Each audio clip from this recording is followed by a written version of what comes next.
Well, good morning, everyone. Good morning. My name is Jim Heeb, and I'm the CEO for the Natural Stone Institute. And it is always great to come together as an industry here in Orlando for coverings. And this session is all about kind of talking about what's going on in the industry. It's an opportunity for us to share some perspective of some big picture items that are going on, but also for all of us to learn from each other. So before we get started, just a couple of housekeeping items. Obviously we know and we value as an industry those that are from the design community. So if any of you are here, interior designers, kitchen and bath dealers, architects, landscape specifiers, if you're here and wanting to earn your credits for attending these sessions, all of that information is available in the back of the room. Also, we want to, for those of you that are part of the interior design community, you're used to seeing all of these instructions that are up on the screen. They're there for you as well. And so today is all about talking about the industry. And I mentioned to some of our friends in the back, I wear a tie maybe 3 times a year. This is one of them, because up on stage I have all of my bosses. These are the officers of the Natural Stone Institute, and I would like to give them an opportunity to kind of introduce themselves. And so we'll start with our board president, Dwayne Nakan. Dwayne? Morning, everyone. Glad y'all could get up early and come out to be with us this morning. My name's Dwayne Nakan. I'm the owner of Stone Interiors in Columbia, South Carolina. We do mainly kitchen countertops. We do about 20 kitchens a day. Been in the business, I'm actually second generation, but I've been working the business actively since about 2001 when we opened up in South Carolina. We do have a couple of sister companies, one in Alabama, who we've got some folks here from, and one in New Orleans as well. And just honored to be here and share some info this morning. Great. Thank you, Dwayne. And then Katie Jensen, our vice president. Katie? Yeah, thanks, Jim. Hi, guys. I'm Katie Jensen, co-founder and CEO of Triton Stone Group. We're an importer and distributor of natural stone, quartz, tile, sinks, and tools. We currently have 32 locations across 18 states and cover the Southeast, Midwest, and along the East Coast. So, yes, also honored to be here and looking forward to sharing some perspectives. Evan. All right. My name's Evan Cohen, CEO of Quality Marble and Granite. We're located in Ontario, California. Also importer, distributor, stone, quartz, sell sinks and tools. We do residential and commercial. Right now, only 2 locations, but we look up to Katie there to aspire to be there. But glad to be here as well and hopefully be able to share some useful knowledge here. And when we were gathered in the speaker ready room getting ready to meet all of you, Evan was voted to have the best jacket. Notice the elbows. The elbows. Okay. I gave it there. All right. Jeff. Hi, I'm Jeff Erickson. I co-founded a company called Cutting Edge Countertops in Ohio. We operate in 3 states. We're a larger variety fabricator, which, not bragging about that, it's just what it is. But we're in about 60 houses a day, which in and of itself is a challenge. But yeah, we've been in business since 2006, and happy to be here and share whatever thoughts might be valuable. Great, thank you. And then last but not least, in the center, Buddy Entre. Buddy? Hi, I'm Buddy Entre. My company is Entre Stone Concepts. I'm in Bridgeport, Connecticut. And I'm happy to say that I'm going to brag and say I do about 1 job a day. No, it's, I've got 10 employees. I do, mainly single family homes and, the odd multifamily here and there, NSI accredited, and been in the, I picked up my first piece of stone in 1982, and I've been pretty much fabricating since 1986 with my name over the door since 2005. So. All right.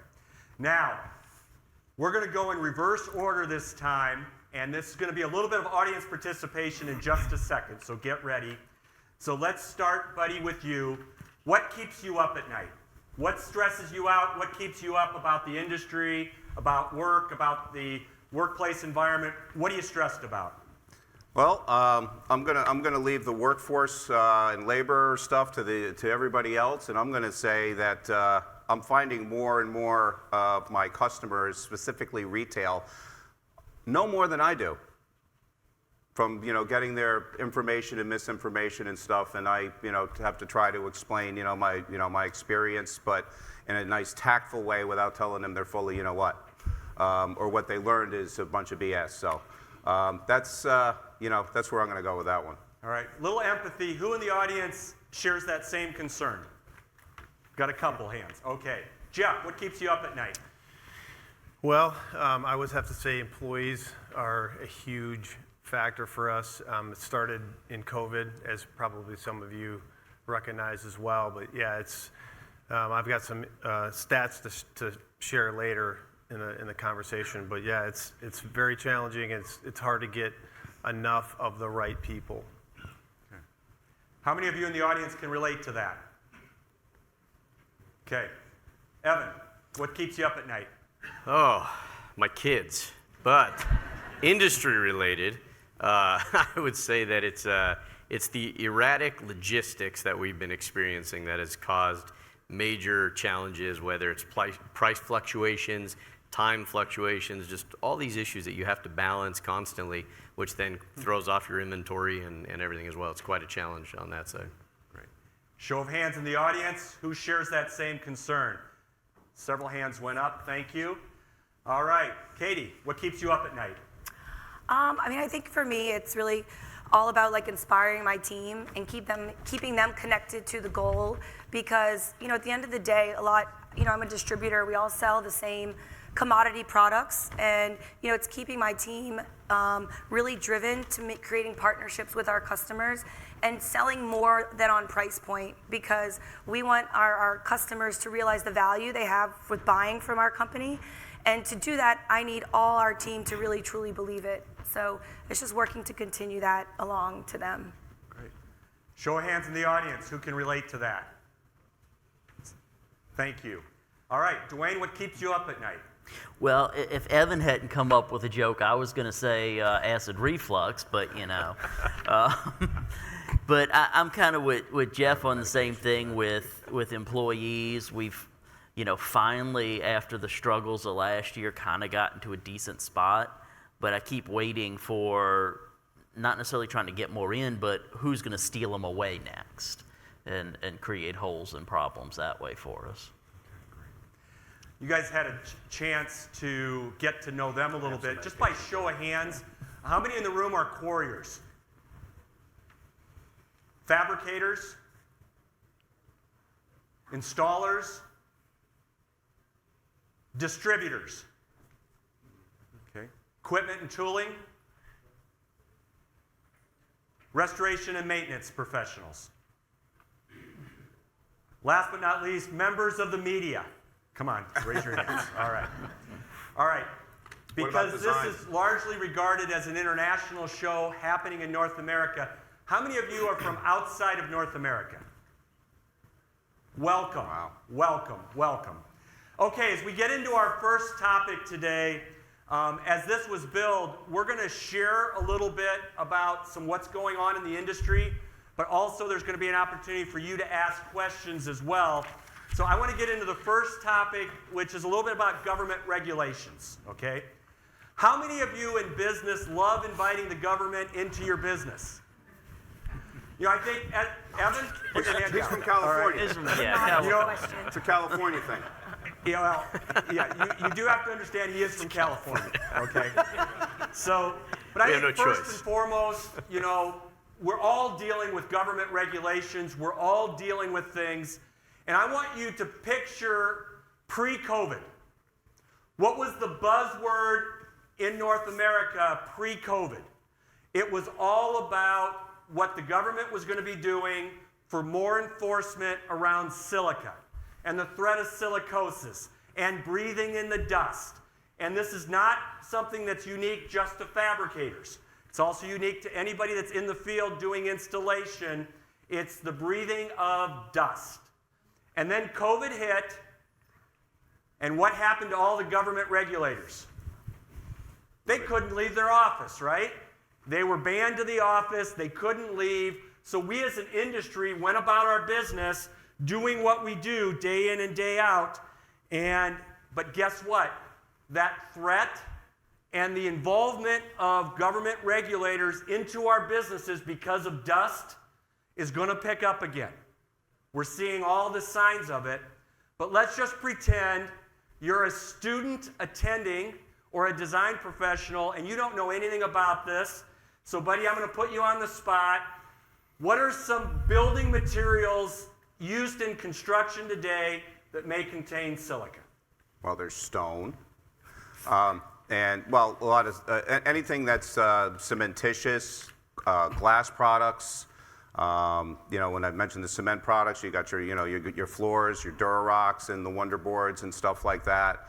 But I think mostly, if we go back a few years, it was about granite and then quartzites, and today it's more about the engineered products because the quartz particles, the silica particles, are so much finer than they are in granite when we're grinding it and producing it.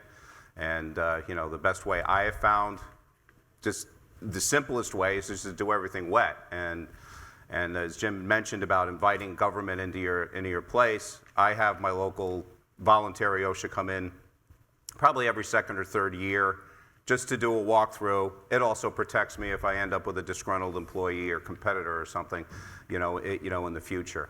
And I remember the first time that I had done the air tests, it was back in about 2015 or 16. And, they just put a little monitor there and they had people with different tasks. And, my numbers came out pretty much less than what the new standard was going to be. They hadn't set the standard up to be enforced until I think 2018 or so.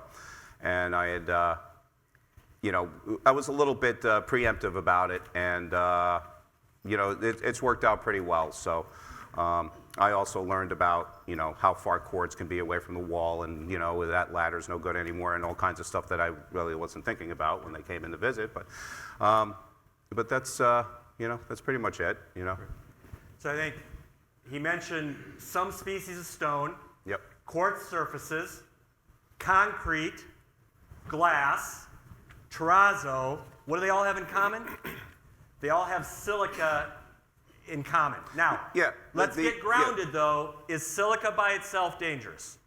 No, it's not. See, this phone has a lot of silica in there. So, but, this phone's, well, I guess the radio waves, or I don't know, that's still yet to be learned.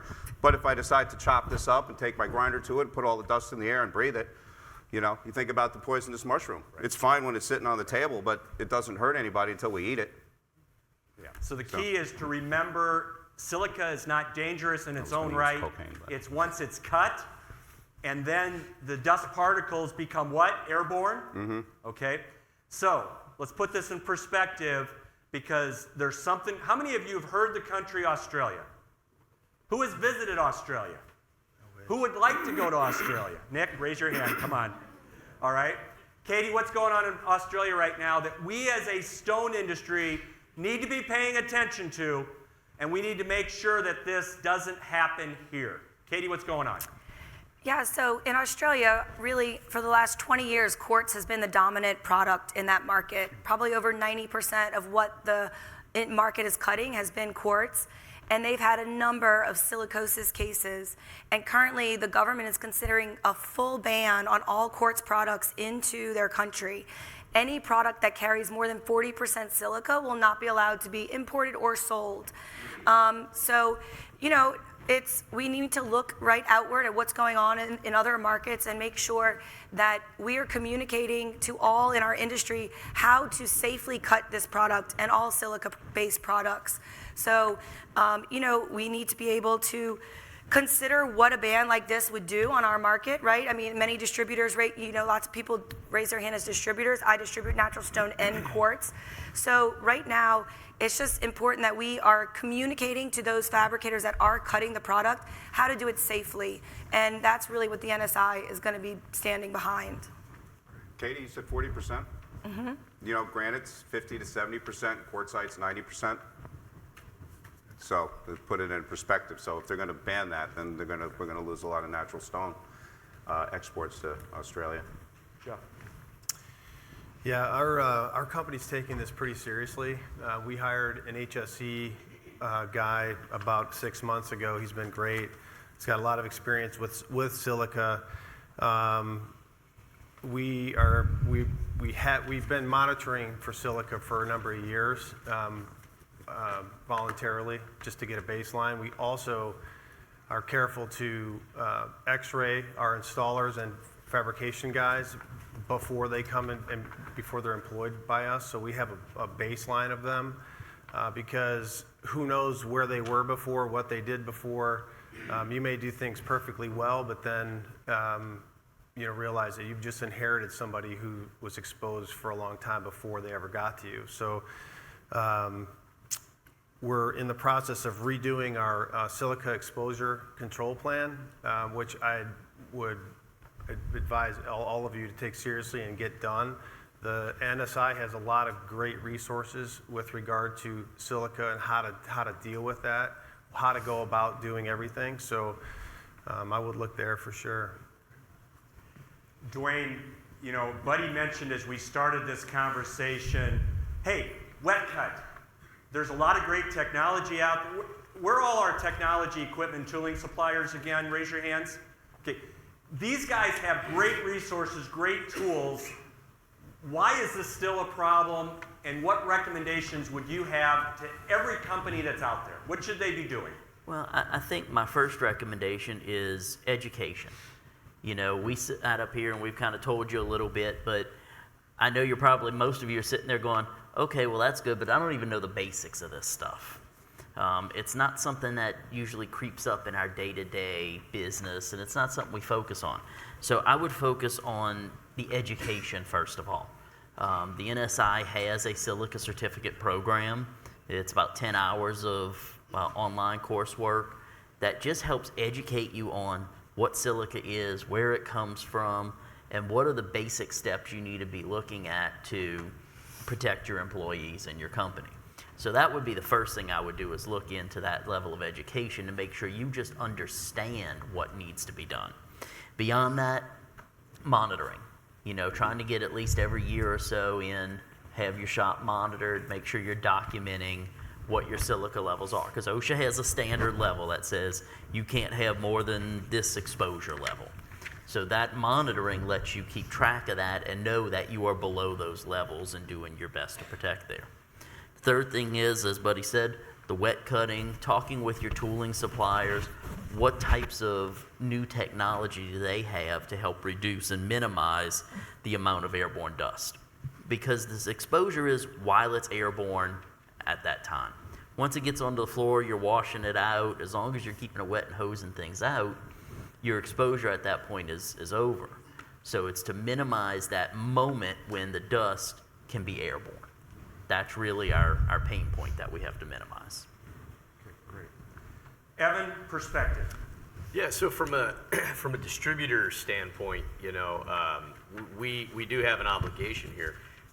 Basically, to me, the way I look at it is no different than telling somebody, make sure you put on your seatbelt when you're in your car, right? It's a simple thought, but we do have an obligation as a distributor to make sure our fabricators are knowing the dangers of this. I've educated our outside sales team that when they go into a place to at least be able to be aware of it, mention it, have conversations. And we've also found out that there's you can utilize the OSHA,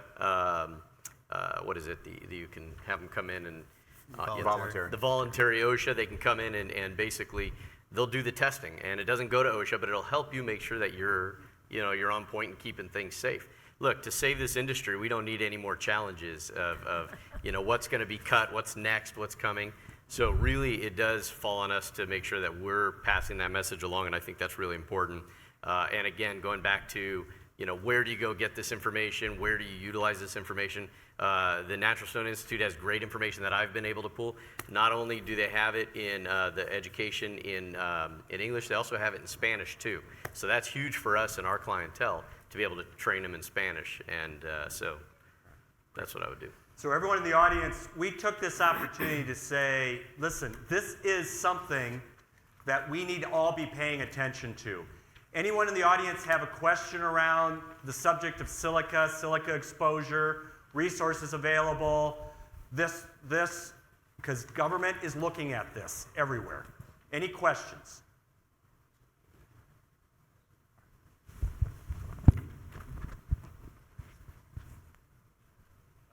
Probably more of a comment. We were a fabricator, had 4 people get tested recently. It was a voluntary test, and one of the 4 failed, but it was by 0.29 instead of the 0.25. We're a completely wet cutting shop, but the other ones were significantly lower. So just interesting how small, just in a 4-hour period, how big of a difference it could make. Mm-hmm. And I want to be careful. There are some great industries out there, and one of them is called law school. There are attorneys looking at this seriously, and let's get ahead of it. For our panelists, was there a question back here? Okay. For our panelists, other government regulations you're concerned about paying attention to in your business? Any others to share before we move on? Well, I'll just throw a parting comment on the silica part too. Is it's completely preventable. Mm-hmm. If we take the right steps, nobody has to get it, and if nobody gets it, nobody's getting sued for it either. So the easiest way to deal with it is to educate and deal with the prevention, because this is not something people have to get. We can stop it. Right. Yeah, Jeff mentioned testing new employees and his employees regularly. It's pretty simple. There's the strip mall walk-in clinics usually do it for about $200 or less to give a respiratory test, so you have a baseline right then and there. Somebody worked for somebody for 20 years, they come in, work for you for 6 months, and now they're saying, well, I'm having trouble breathing. Well, you know what, I'm the employer at that time. You mentioned Australia. There was a ruling in Spain recently too, and Jim mentioned law school. So that was, it went against one of the large companies about a silicosis case or a couple of silicosis cases. So that's just going to get, attorneys here in the U.S., kind of hungry because they, this could be an asbestos type of thing. Hey, let's move on to how do we increase. Oh, first of all, there were mentioned lots of resources available from the Natural Stone Institute. Do not forget all of our sister associations, and a lot of them are here. Our friends from Portugal have training resources from their trade association. The Tile Council of North America has resources. The NTCA has resources. So turn to your associations for resources around this subject. Mm-hmm. All right, let's talk about promoting stone. Let's talk about growing more market share. Who wants to make more money? Look at that. All the hands went up, okay? Hey, one of the great ways about looking at making more money, getting more market share, is also paying attention to what's happening in the world around sustainability. Now, that's a big, long word, right? When I was in kindergarten, I'm not sure I could even pronounce sustainability. Okay, it's a big word, but I think it's important that there is an industry standard around sustainability. It's an ANSI standard. All of my friends that were from outside North America, this is a standard that you can look at. But let's talk about, how do you take sustainability? Buddy, when we were walking down here, you made the comment to me, yeah, I had a designer come in and they said, I want to use this product because it's more sustainable, okay?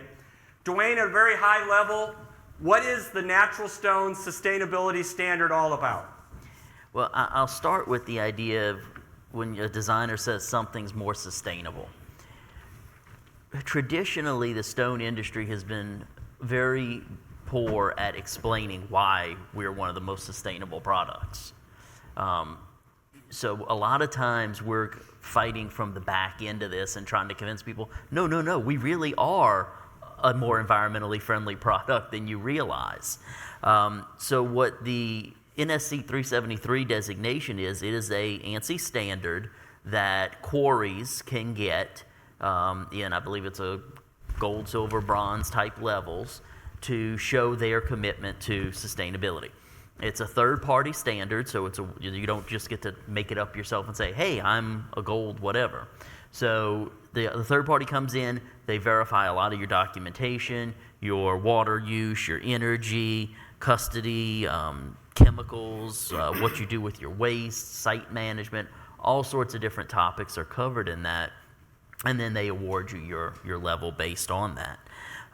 So it's really something that as this continues to be more and more in the forefront, especially on more commercial jobs, the local fabricators, I couldn't tell you the last time somebody come in and said, oh, well, I want the most sustainable granite. They picked the one they like for color. But within the design, the architects, the building community, this is really becoming a big, big issue and has been for years. But so now we've got the standards to help try and prove where we are in that and make sure our products remain competitive. Jeff, why is this important? Well, regardless of what you think about sustainability, I'm sure we all have our unique opinions about it, but consider that your customers might care about it or your employees might care about it. I was just leaving the other day and a sales lady tapped on the window and said, hey, I got a question. And she said, I got this customer walked in and said, I want to buy this particular product because it's more sustainable. And I said, well, how did she get that information? I'm not sure where she probably just thought it up, I don't know, or just seemed more sustainable. But as Dwayne was alluding to, this sets a apples to apples comparison between, say, a natural stone and some of the man-made products. So that's important. I've got 3 mid-20s and below, early 20s daughters, and I get a firsthand view of how much they care about sustainability. Regardless of what I think, this generation really cares. And so think about how that relates to your employees. If you're a company that actually, does things that support sustainability, and that's a value of your company, you won't detract those people, and you may attract some people that you wouldn't have otherwise. Let's put this in perspective. How many of you have heard of USGBC? How many of you heard of LEED points? How many of you have heard of Living Building Challenge? Design for Freedom, Grace Farms in New Jersey, Mark. Okay? Connecticut. Connecticut. All of these organizations are driving this front and center with the design community, and we're making sure that stone is included in their review and their standards. So if you're looking for resources, just remember naturalstoneinstitute.org/sustainability. I've got a full-time person on our team just working on this. Stop by our booth tomorrow. You can learn more about it. Just ask for Sarah. Buddy, there's more than just the sustainability standard. Please share. Well, we recently completed EPDs, or Environmental Product Declarations, on natural stone for flooring, cladding, and countertops, which actually gives that that simple apples to apples sort of comparison to other competing products about where they fit in the sustainability world. You can find them right where Jim said, with the slashes and the sustainability and the .org and all of that. You just follow the bouncing ball and you can get to it there.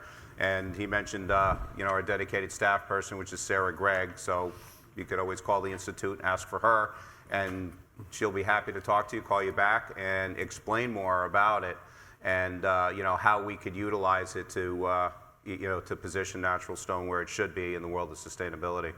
And as Jeff mentioned, his daughters. I had a daughter that, as our decision makers are getting younger, okay, it's much more important to them. And a little anecdote. My daughter used to ask a question about, we all have the blue bins and stuff for our recycling.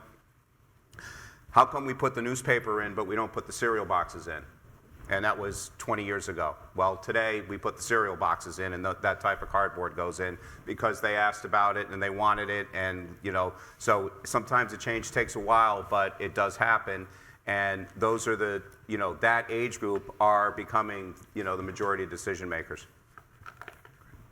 Any questions about sustainability or how you're trying to position your company to be on the forefront? Sir. Good morning. Are there any standards for fabrication shops yet for sustainability for leads? Well, we could talk about, a fabrication shop can become accredited. You can get those EPDs for countertops, so you can have those on hand to show to your, design professional customers and say, here's where we are in the sustainability world with natural stone.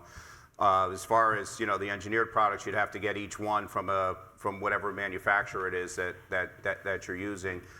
The only thing I know for a specific like fab shop, I know we participated in the EPD program, and as one of the participants, we don't, while it's not an accreditation, I do believe we get like a half-point credit in one of the types of things because we participated in the creation of that EPD. Our accreditation as an association doesn't really track specifically anything towards sustainability. It's more of a performance, experience, quality type designation at this point. Let me just clarify. So environmental product declarations is growing. The demand for them, the request for them, and so forth.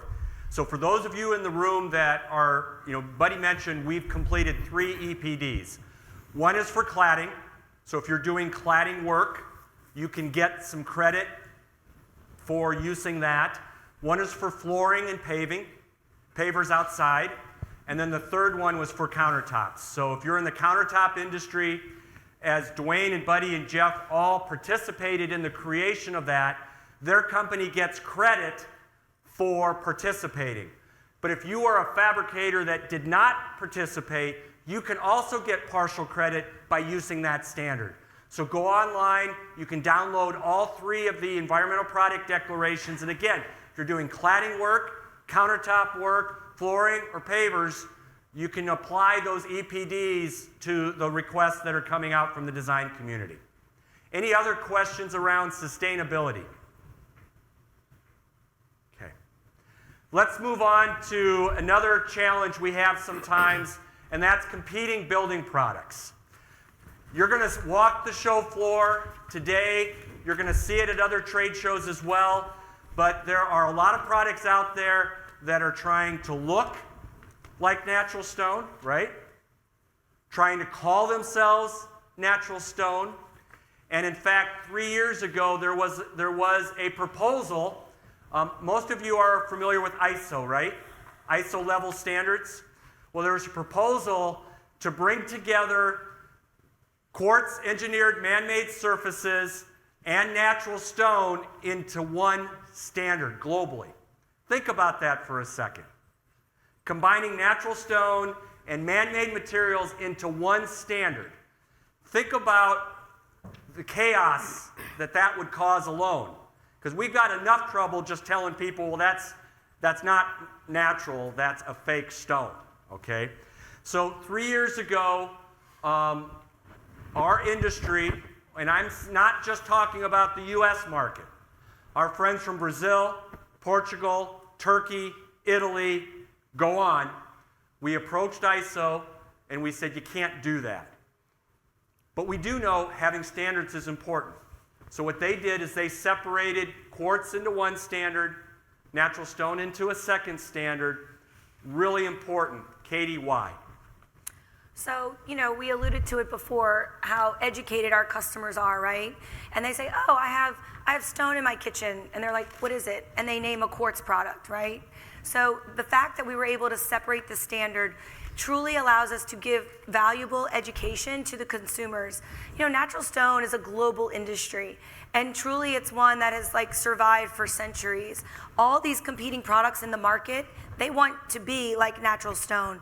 So now we're really able to conserve our market share by saying that natural stone is here to stay. It is not man-made. It is not quartz. And the fact that ISO got behind that and that we have 2 standards was something that the NSI, truly thought was so important, and that's why we got that standard separated. And just talking about what the standards accomplish, it really is just about that accurate communication to the marketplace, because we don't want people to think that quartz is natural stone. It's really not. It's not, right? It's a man-made product. And not just quartz. There's glass products. There's porcelain slabs. So having ISO behind us and being able to communicate to architects, to designers, to consumers the difference is a true value to everyone in this industry. Any questions about that? Important that you know that at a big picture in the industry, these conversations are happening. Also important to know that there are organizations that are tackling those issues. And don't get me wrong, you know, I put Katie on the spot to talk about why that's important, because when she introduced herself, what did she say? I'm a distributor of. Does she distribute natural stone? Yes. Does she distribute quartz surfaces? Yes. And for those of you that are fabricators in the room, you just want standards. You want something that you can turn to regardless of what that building material is. Now, yes, of course, we're partial to natural stone, right? It's all good. But we want to have resources for our fabricators as well. All right, let's shift gears. Let's talk about the promotion of stone. Obviously, and I know, Jennifer, you guys cover it all the time in the media, all the time. The design community is really important to our industry, right? We need architects, interior designers, kitchen and bath dealers. We need them all turning to us, turning to our materials, turning to our fabricators, turning to our distributors. We need the design community. And there are a lot of resources available for you to train the design community around tile, stone, quartz, other materials, and so forth. But Buddy, we recently branched off beyond the A&D community. Talk a little bit about what we're doing with hardscapes. Any hardscape, landscape folks in here? Well, last year, for the first time, the Natural Stone Institute had exhibited, set up a booth at Hardscape North America in Louisville. As a countertop fabricator, I was fascinated. It really was a great experience. I went and attended on, and to see, you know, just that a whole other segment of the industry that our membership really is a small percentage. And as we walked around the floor and, you know, introduced ourselves, and the reception that we got and the interest we got from those dealers and those, you know, some installers, which, you know, most are guys in pickup trucks with a few helpers or whatever, but they, you know, they were like very interested in what we have. And that has now parlayed into next year we're going to be providing education. We're going to be helping with their awards. We're, you know, really going to be more involved with the hardscape, you know, sector of the industry. And I really think there's a lot of growth from our, you know, from our organization standpoint there.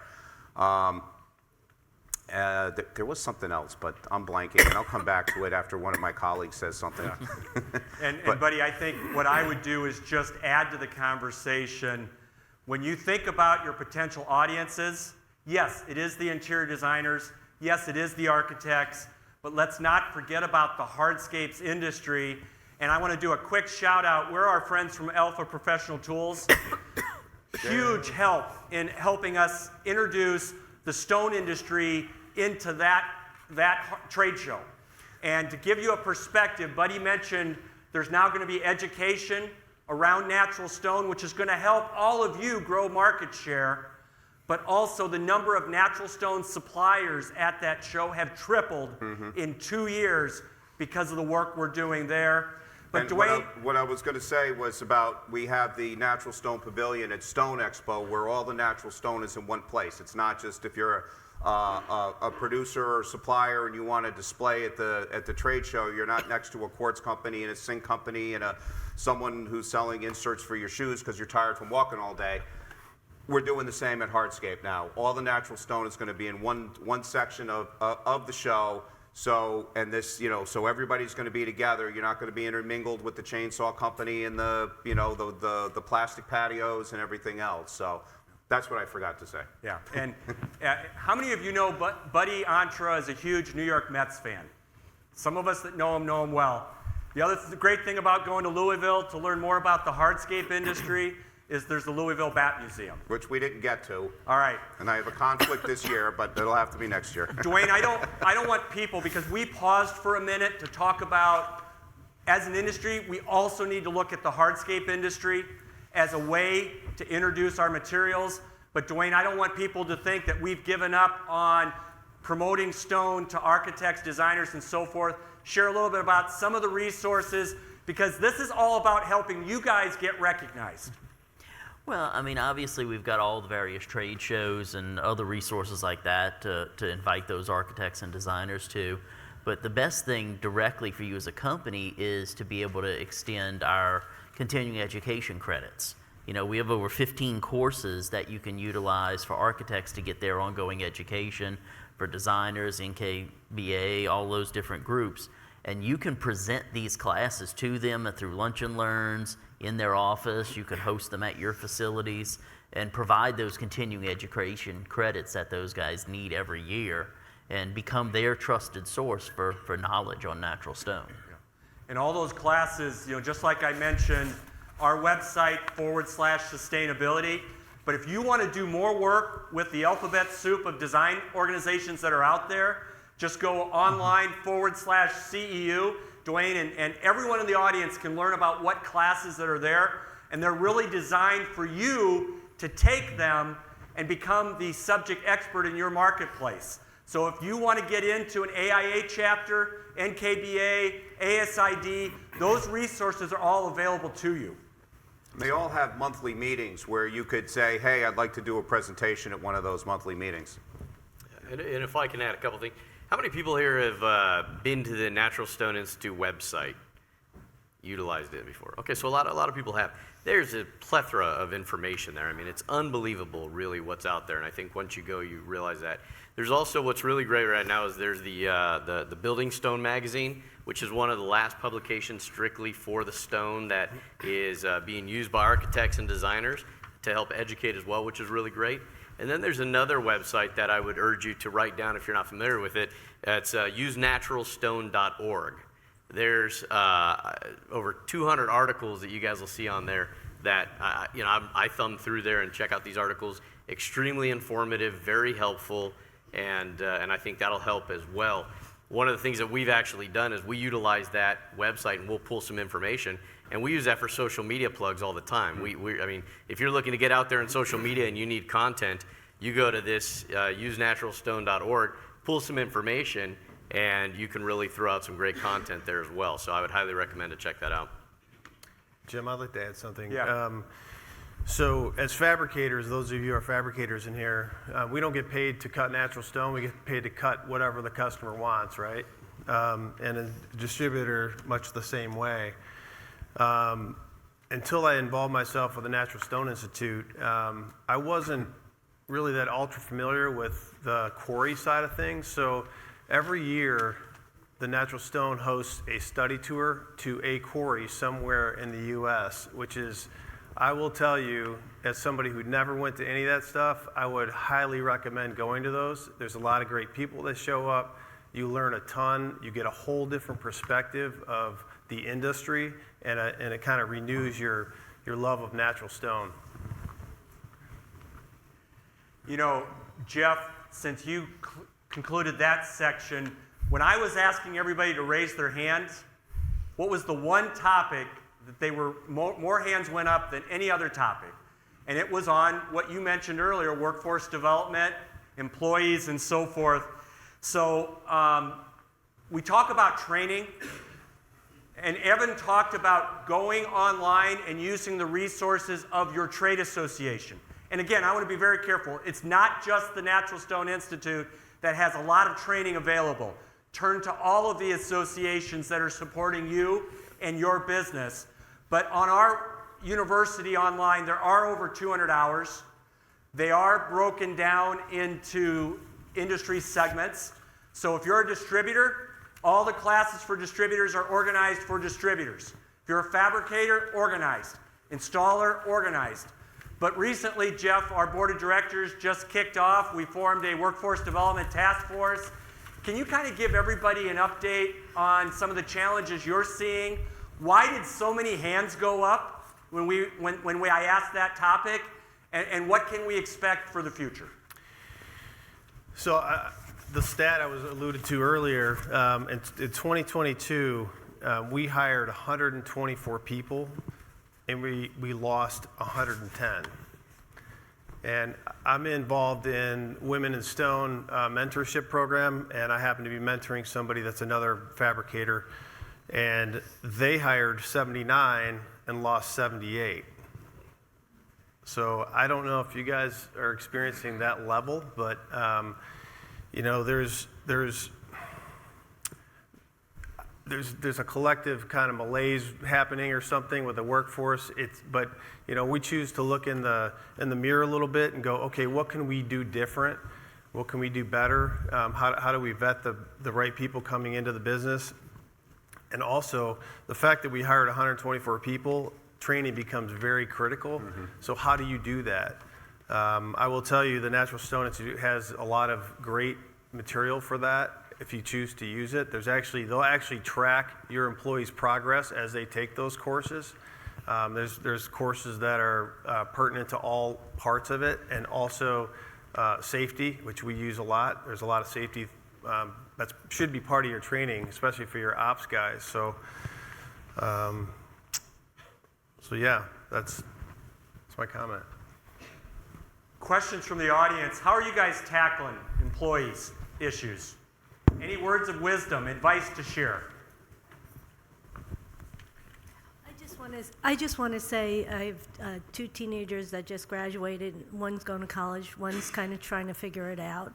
I have a lot of friends that have children, males, females, whatever, still trying to figure it out, especially after COVID.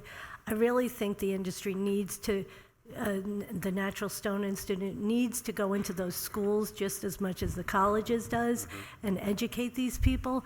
They're perfectly good kids that want to be in the trades. They just don't know how to approach. They wouldn't go into your facility and say, can I have a job? They wouldn't know how to do that. Yeah. And the parents don't know enough to know that.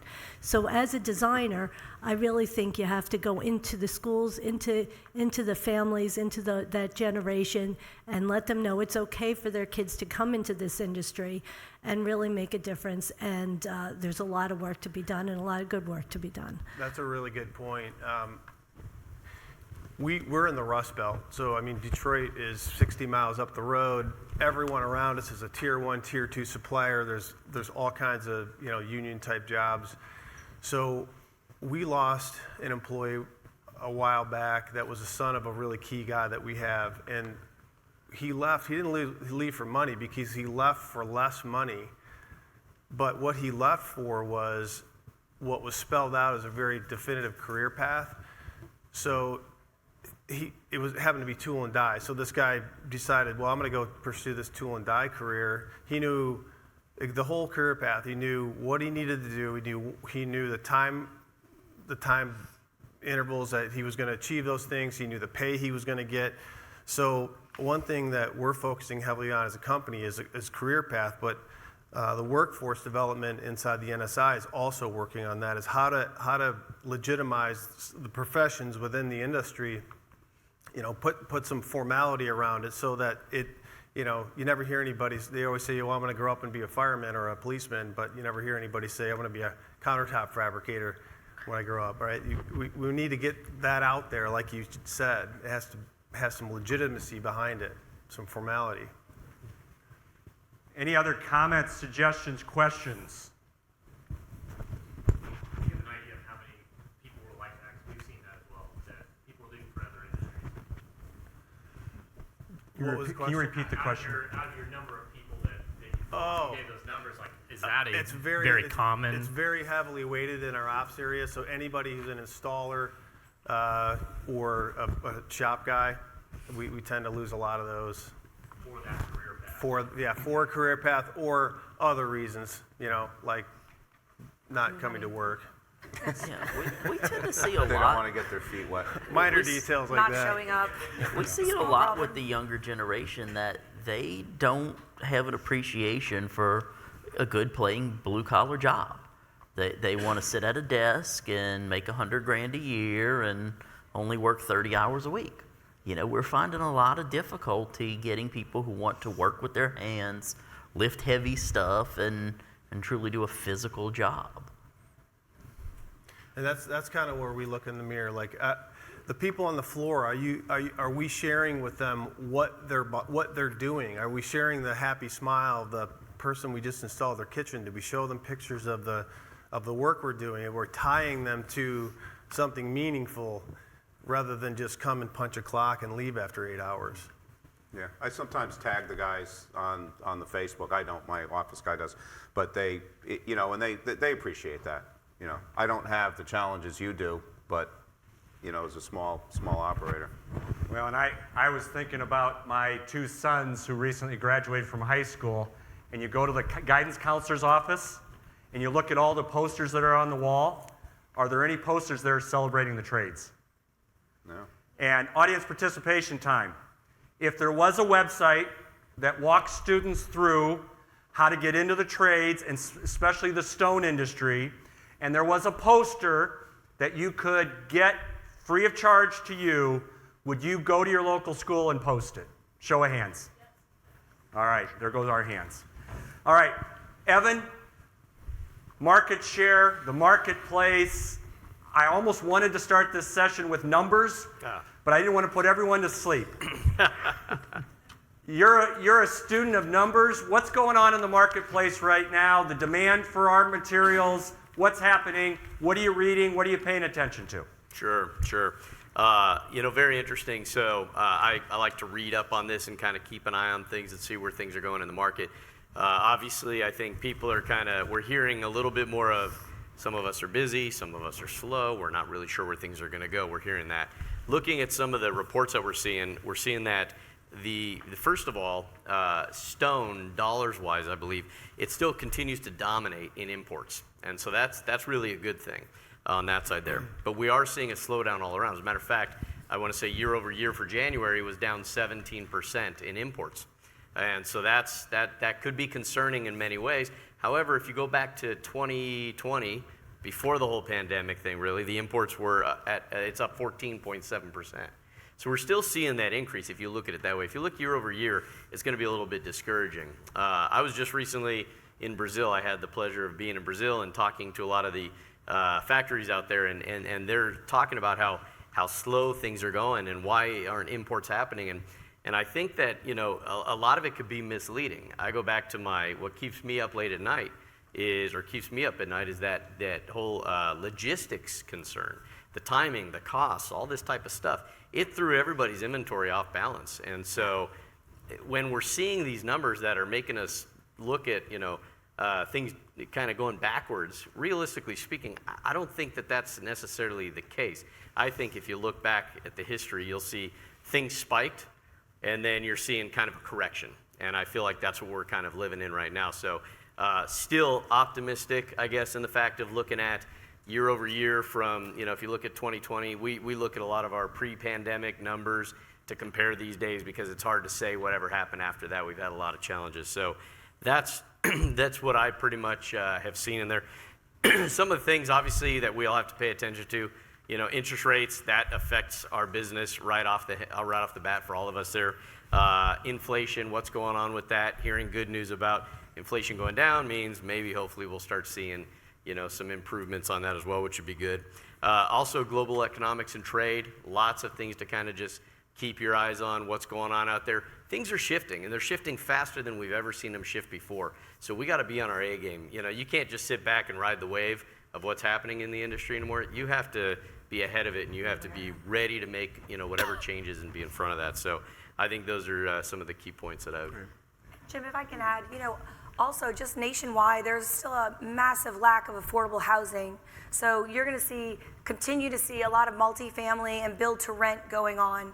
I think also encouraging and optimistic, like Evan said, our top 3 or 4 biggest home builders in the United States are still projecting an 8 to 10% increase over last year, which was their biggest year ever. So there is material getting spec'd and sold and cut and installed. So that, to that point, you can't just sit back and let it come like in 21 and 22.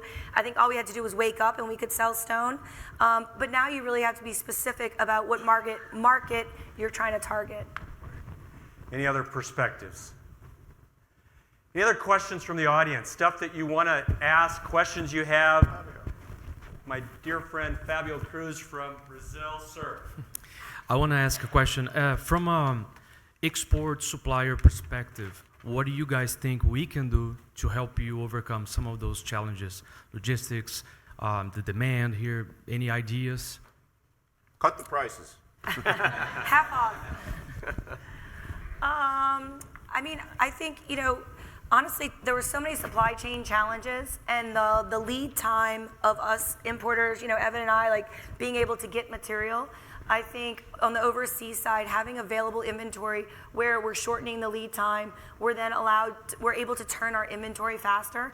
That'll help all warehouses, have the right levels of inventory. I think most people are overstocked right now, honestly, and waiting for their levels to kind of go down a bit.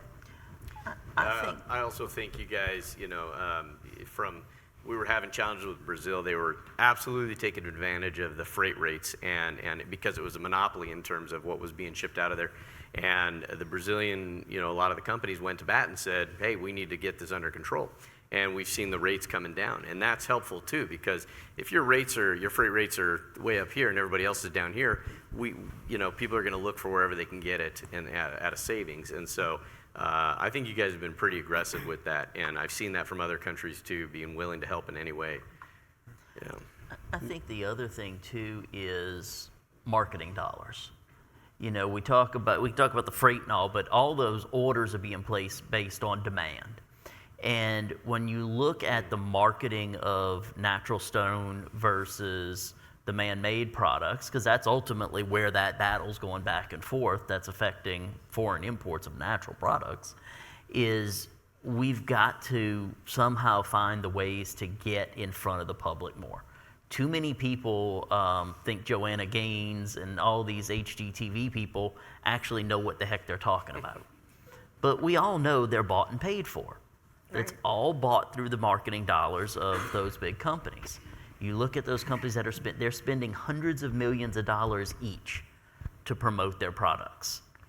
And as a natural stone industry, we are so many small players, none of us can open our checkbook and write that kind of check for marketing. But to find ways where we can work together and find ways to market and promote our products is ultimately what helps drive that demand that you need to truly step up to the next level. Yeah, and it is a challenge. Dwayne and Jeff are both volume fabricators. I do one at a time, and I'd say the majority of countertops are made in a shop like mine rather than in the bigger places. So it really is that marketing as a whole is kind of a challenge. Would you join me in thanking Dwayne, Katie, Buddy, Evan, and Jeff for their time this morning? And Dwayne, it's up on the screen, but you have a special invitation for everyone. Everybody remember, we always like to have our big parties. So we've got our member happy hour tomorrow evening. It's going to be right out on the North Concourse, up on the 3rd level there. Please come out. Love to see y'all. Any other questions, follow-ups, whatever, please join us in our booth. Was 4092. We'll all be there throughout the days. That booth will always be staffed. So if you've got other comments or what's that? We have the fabricator stage right by the booth. The fabrication stage by the booth there. So we've got a lot of things going on over there. We'd love you to come by and visit with us some. And thanks again, everyone. Enjoy the trade show today and all the sessions that you're going to be attending. Thank you for attending.